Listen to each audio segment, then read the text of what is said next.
wameweza kwa jitihada zao kusapoti na kuweka nguvu na gari letu kuweza kufika maeneo haya ya Karatu. Kufika hapa ni power ya watu ambao niko nao nyuma, ambao ni wanachama wa tawi la Simba duniani, na pia tuwashukuru viongozi wetu kwa ubunifu na weledi wa kuweza kuleta kila siku matukio mapya ambayo Simba inatufanya tuwe ni zaidi ya furaha, kwa sababu sasa ni pre-season.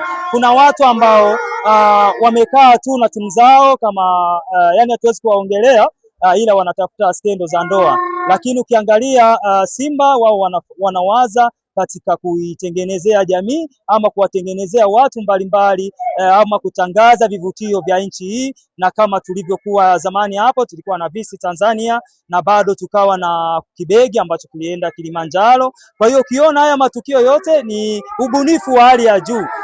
Kwa hiyo niwapongeze viongozi wa Simba kwa kuona kwamba imewapendeza na kuleta hili jambo hapa maeneo ya Ngorongoro kwa ajili ya watu wengine kwenda kutimiza ndoto zao. Kuna watu hawajawahi kufika hata Ngorongoro.